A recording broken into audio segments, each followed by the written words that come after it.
Just before the September 28, 2022 commencement of campaigns in the 2023 round of elections in Nigeria, NINAS had put out a notice of interrogatories to the political parties that will be going into that contest under the 1999 Constitution.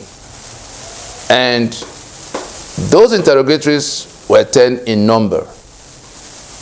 And we made it clear that the promises and manifestos of the political parties will be subjected to scrutiny along the lines of those interrogatories. I have a copy of that Guardian newspaper here, and those interrogatories are still sitting there. We deliberately slowed down in that engagement so that we don't heckle the parties. We allow them to bring out all of what they say they are going to do to solve the problems of Nigeria.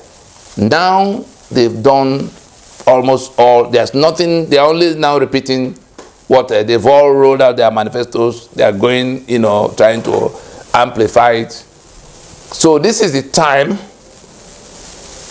to come back to engage the hard questions. We are surprised that the media, that should have been the fourth estate of the realm, the one with the constitutional responsibility to interface between the ones in power and the populace, the ones seeking power and the populace that will be governed. We are surprised that the media in Nigeria, for some reason, maybe there could be reason, maybe it will just be a matter of not paying sufficient attention. We are surprised that the media, who have been holding interview sessions with these candidates, have not asked them any of these hard questions. Because those interrogatories relate to the promises that have been made, the promises that were likely to be made, the promises that have now been made by way of the manifestos of the party and their campaign promises generally. Those interrogatories began with the question of unity, which every one of them is offering. They have that across board. Everyone say, I will unify the country. I will unite the country. Some of them don't even know the meaning of unifying and uniting. Yet they say they want to bring everybody together. They know that there's something wrong. Everybody is saying they want to leave the union. And so they will say they want to unite the country. What is the meaning of uniting the country? And so our number one on the interrogatory list is to define that unity away from the unifying that happened in 1914 that is being kept still by brigandage of unitary constitution, command and control, the unity of the goat and the lion, the unity of the graveyard.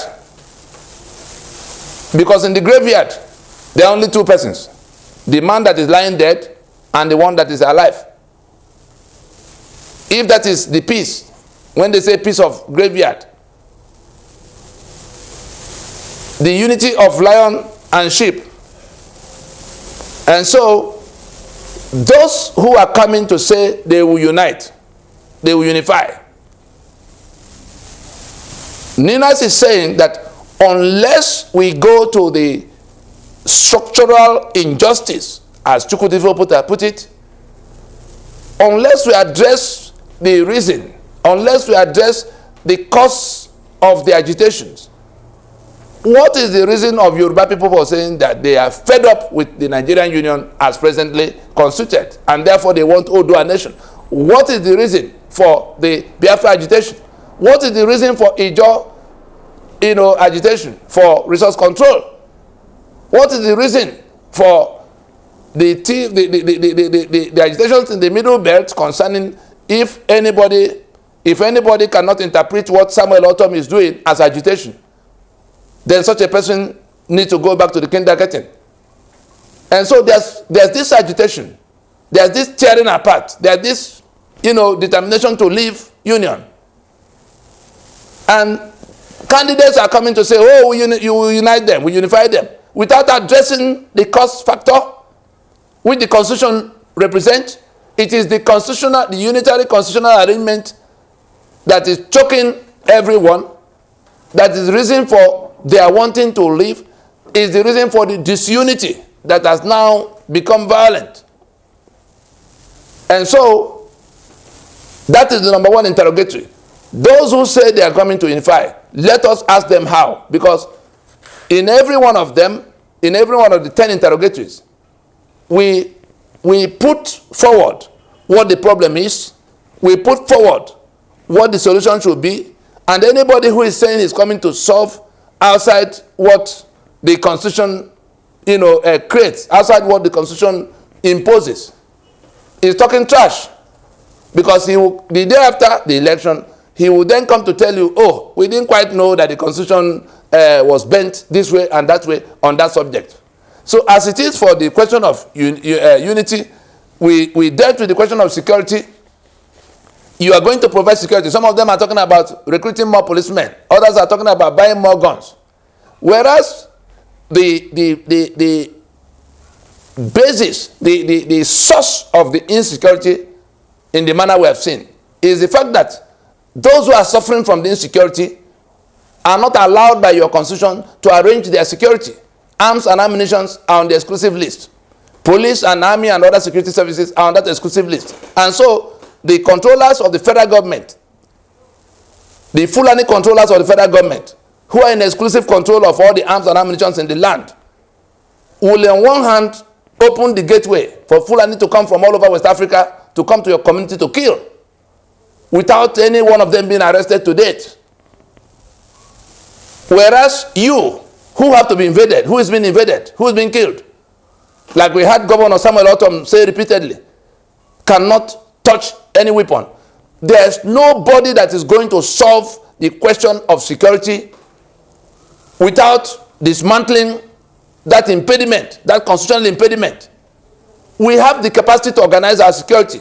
If we take charge of our space and take responsibility for our own safety, for our future, nobody will come from Mauritania to begin to slaughter people in our communities in Bayelsa, in our communities in Yoruba land, in our communities in Igbo land or TV land. Because we are more than able to organize our security. The only reason it's looking intractable now is because the Constitution tie our hands to the back and put the guns in the hands of those who have an agenda to kill us and take our land. Unfortunately for us, our president is their champion. The commander-in-chief over the army and police that should have been providing that protection for us is complicit in the invasion, in the terror we suffer.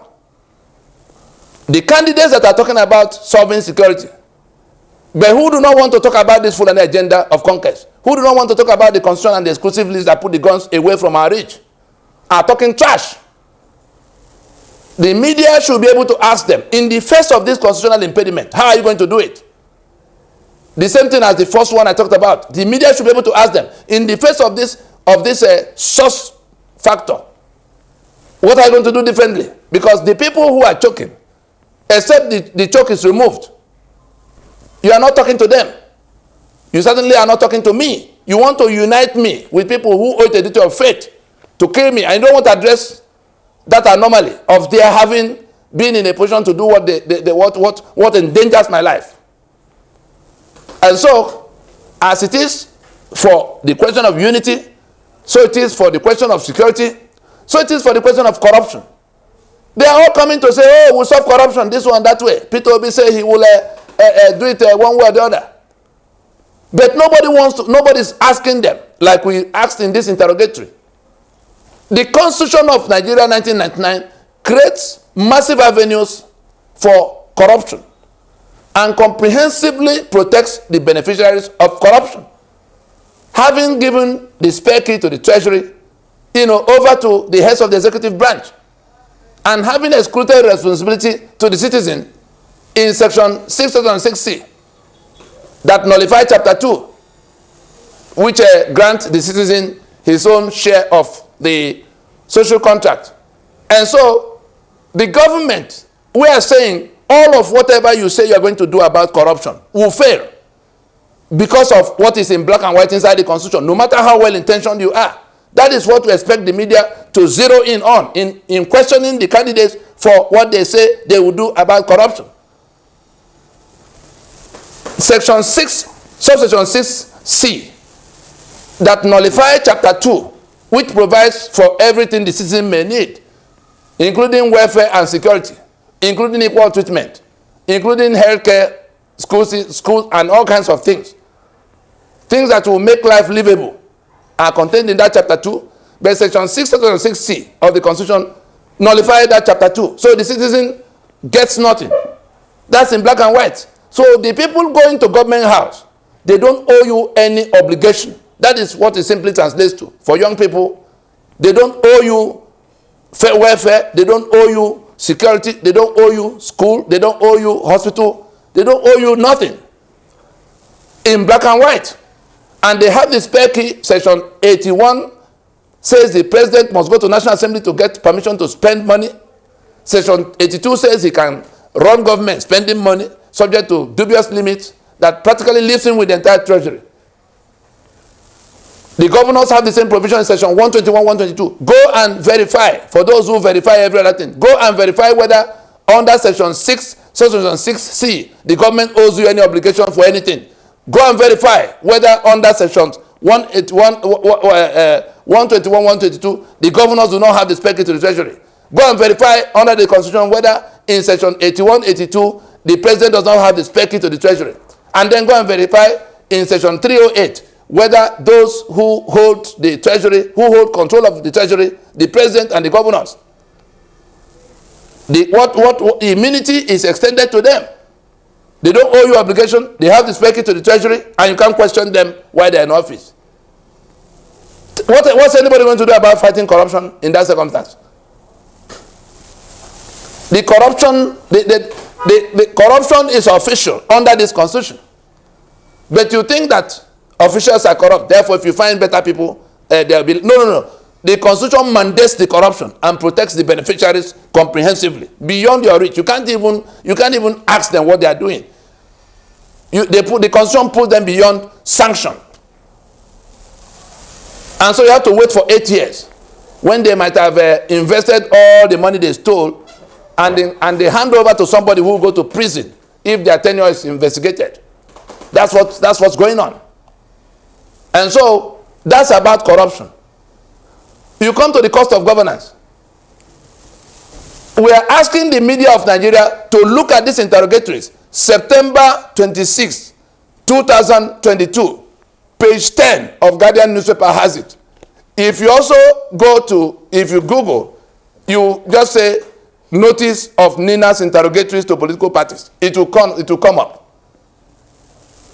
So that these key things they are using they are campaigning about, how they will unify, how they will solve corruption, how they will solve security, how they will solve infrastructure, how they will solve cost of governance and bad leadership. We pointed everybody to the constitutional provisions that make those things impossible. And unless we are conniving, media now, unless we are conniving those who attend town halls, who have opportunity to ask them questions, this is your guide. Because all the things they are telling you they are going to do, they are not going to be able to do. Obedient movement people, go and look for those interrogatories. Notice of NINAS interrogatories to political parties heading to 2023 election under the 1999 Constitution. We are saying that under the 1999 Constitution, these things cannot be done. No matter how well-intentioned your candidate is. The followers of Atiku, the followers of Tinubu, the followers of Kwankwaso, everything they say they are going to do, go and check what we say is reason why they won't do. And if they tell you that, oh, when we get there, we go to National Assembly, constitution making is not the business of National Assembly. I don't know who taught the kind of lawyers who are going about running their mouth about how National Assembly will amend, which we've not made a constitution. The central contention here is that we have not made any constitution. Decree number 24 of 1999 cannot become the sovereign peoples of Nigeria. The soldiers who made the decree, why didn't they say, I, General Abubakar, now issue you the constitution? No, he said that we the people. He is pretending that we are the ones who submitted our sovereignty. He is pretending that we are the ones who wrote the articles. He is pretending we are the ones who agreed to be in formation of 36 states and 7 and 4 local government areas that have to be financed every month. That is the source of the corruption. That's the source of the cost of governance that has become so humongous. Nothing is left for the citizen. Unless those things are changed, unless those things are toppled and dismantled, nothing is going to improve. Those who are saying they will reduce the cost of governance. You have 774 local government areas that shouldn't have been mentioned in the constitution. They are listed there. They are financed every month. Who owns the money that is being shared? Who owns that money that is being shared in Abuja every month? And if the people who are taking away those allocations do not owe you any obligation, at what point are you going to get the dividend of democracy? What change will happen if you have somebody who is elected, a good man, that comes to the arena? Is he going to stop the allocation sharing of money every month as constitution mandates? As president, will he now be in charge of the coffers of the states? They are already in court saying that EFCC has no right, and I agree with them. The federal government is an entity. The state governments are their own entities. They are only cooperating in a federation. And so you can't set up the witch hunt you call EFCC and expect that governors will now come under the jurisdiction, under the superintendence of federal government on that matter. No, the governors have immunity. And that's why things have gone the way they've gone. So the candidates who are telling you they're going to stamp out corruption, they're going to reduce cost of governance, go to these interrogatories and ask them the questions we raised there about why those things cannot be done. And that National Assembly, we also say authoritatively that the legislative mandate of National Assembly does not extend to constitution making. Their mandate is limited to lawmaking. Lawmaking is a totally different transaction from constitution making. The issue before Nigeria now is one around constitution making and remaking. So if your candidate tells you, when I win, Atiku has said so, Tinubu has said so, PDP has said so, oh, when we win, we go to National Assembly and do amendment. Which constitution? Ask them, which constitution do they want to amend? We don't have a constitution. Decree number 24 cannot become constitution. No matter how many years we keep it by brigandage. We're keeping it by brigandage now. It will never become constitution. And those who do not understand the meaning of constitution are the ones thinking, well, if one is not good enough, we go and write another. Let me point you to where to go and enlighten yourself. In that preamble to that constitution, go and read it again to see the three false claims that begins with we the people. First question, who are the we the people? Is it members of the Supreme Military Council that are the we the people? Or the constituent components, the Yoruba as Yoruba in Yoruba land, the Ijo as Ijo on Ijo land, the Ogoni as Ogoni in Ogoni land, the Igbo as Igbo on Igbo land, the Tiv as Tiv in Tiv land, in that order. Because there could be Yoruba people in Port Harcourt, there could be Tiv people in Enugu. It's not in that formation that they become that way the people. It is the people that could have been countries of their own, standing on their land, their ancestral land, that are supposed to be making constitution. So that is the first falsehood, we the people. Say, having solemnly resolved to live in, that is, we by ourselves are submitting our sovereignty to become one indissoluble. That's another false claim in that preamble. Then the third false claim is where it says, do hereby make and give unto ourselves the following constitution. The third false claim. So when we say we have not made constitution, we are raising these three questions about who is it that committed our sovereignty to this union of debt, about how we submitted our lands and our people into this union of debt, and how the articles that govern the union is written, because that's where you now begin to see the 36 states, the 704 local government areas, and the 68 items of exclusive list, quite apart from the provisions that encourage corruption. That constitution is reason none of those things will happen, quite apart from what might go wrong with the election. Whether elections take place and a product like a winner emerges, that's a separate kettle of concern. But we're saying that, oh, election has happened. Oh, a candidate has been declared winner. He has been sworn in. The things they have advertised they're going to do are rendered impossible by the contents of the constitution, which we have listed here. Every other thing is a product of ignorance. Every other thing is a product of emotions.